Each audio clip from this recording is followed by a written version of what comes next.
Yes.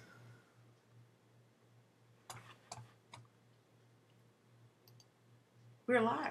And we're live. Hey, this is Tanana Reeve-Dew. I am an author and an instructor at UCLA, where I've been teaching a black horror course called The Sunken Place. And I'm Steve Barnes, science fiction novelist. And we had a fantastic experience at UCLA when Jordan Peele dropped by to talk to the class. Yes, Jordan Peele himself. Came to our class, so here's the story. I had been tweeting about the fact that I would be teaching a black horror course. IO9 did a story about my course. And you may have heard him reference it on Stephen Colbert's Late Show. Yes, just recently he shouted out the course, and he shouted out how excited the students were.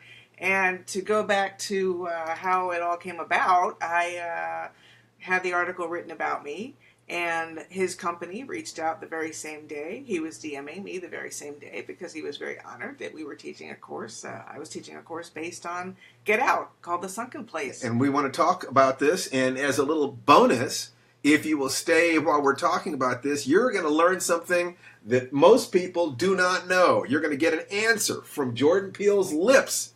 Why didn't Chris kill Rose? Now, there was a lot of publicity when Jordan Peele came to my class. A lot of photos came out, but there's never been video footage shared except a tiny sliver of the reaction the class just excited. We have a lecture excerpt that has never before been seen that we're going to share with you. Yep, it's about 3.5, 4 minutes of absolute gold on how he created Get Out, what he thinks about different things in connection with it, and some very tough questions put to him by some very smart students. So yes, Professor Peele, as we call him, took the course for about an hour. He stood up there, and the students had a lot of questions, and he had some very smart answers. So when are we going to share that with Well, us? we can share that with him whenever you'd like to. Would you like to do that now? Let's do that right now. While All you're right. setting them up, I'll tell you what and it's very important. He wanted it to be a surprise. That was a big element. From the very first day he DM'd me, he was like, oh, haha, it would be so funny to surprise the students. And that's exactly what we did. He was wearing a hoodie and a baseball cap, and he sat in the back in the dark while students were watching a clip from the film that I knew would make them very angry because it's about a moment of betrayal of the poor protagonist, Chris.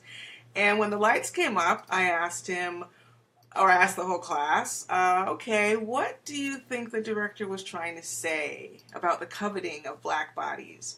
And he was in the very back row. He raised his hand, and he's like, oh, I have a question, like that. And he stood up, and as he walked up the center aisle of the class, the students were just going wild. They were freaking out. One girl even left the room to pace outside. She was so excited to gather herself so that she could come back in the room and participate in the class. So that was really, really exciting for them. I know for me as an instructor, it was especially meaningful to hear him shout out the smart questions that the students asked him. We're going to fast forward to the specific moment we want to share with you. The student has just asked the question, why didn't Chris, played by Daniel Kaluuya, kill Rose? I think the place to look is what I did. Why didn't Chris kill Rose, played by Allison Williams? Those are the two leads. So this is his answer to that question.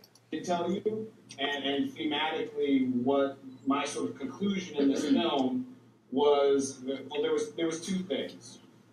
Three things. One, the threat is not done. But then on the level of the character, I think there were two important moments for me. One, when he's choking Rose at the end. So this was a bit, I had some people tell me, like, kill her! I wanted to make this very important distinction about the violence for survival and that what Chris is pushed to is a metaphor what many people are pushed to, and that it can and should, in many cases, be interpreted as a response to the system and a survival instinct. And where that crosses over into a different category of violence for me was when it became about hatred. So when it became about revenge, or it became about killing this woman, she was already dead, by the way. She was already dying. And he's got this choice. Does he succumb to the monster inside of him? And she has that moment where she smiles at him. And that's the point where if he killed her, she would have won. Right? She would have taken his humanity. And so what he decides to do is not kill her. Of course, he leaves her to die the way his mother died, lying cold and alone on the road, right? So there is a justice done there, but he saves his humanity. So that was a huge piece of it. And the other piece is, early versions of the script. I'm sure you saw the original ending. The character of Rod and Chris kind of become the most important relationship, in a way, of this movie. And I love the way we've chosen to end the movie. I love the way I have it now, because I get all the benefits of the original ending. In that moment, the cop car shows up, and everybody in the audience knows what that means. But, early in the movie, this movie was such a project designed to give a black horror audience the movie they've been asking for. And part of that for me was, look, black people, I'm not going to go. I'm sorry, I'm not going to be the guy. And I had the line earlier in there where Rod says, look, I'm not going to be coming up to the country and save you from a witch's coven. Because we wouldn't. It's just not, this is not, you wouldn't. It happens in many horror movies. And so my original ending was to honor that and to say, yeah, he would. And that's part of the problem in a weird way. But with the ending and the cathartic response that we got from him coming out of the car, that to me was wrapped up in this statement that we do have to show up for each other. And the only way we can, even if it means going up to a witch's coven upstate, the only way we can defeat the evil of race and class and all the other isms and that are related is together. And wow! Just wonderful. The class. Can I show a picture of the class? Sure.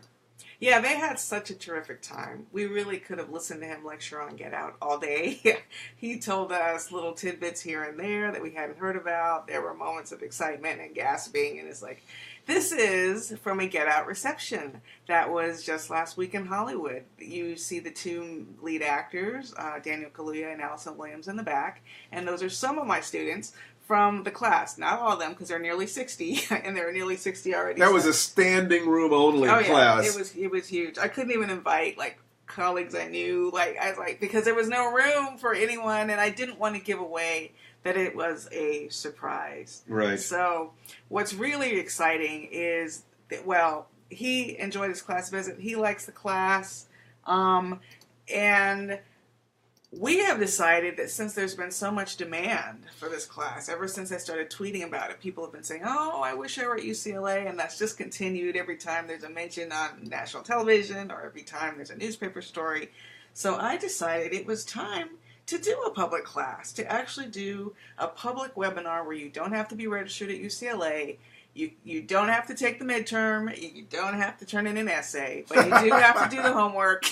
And watch some of the greatest fun movies. Basically, we're talking about a century of black horror film. Yeah, the course is called The Sunken Place.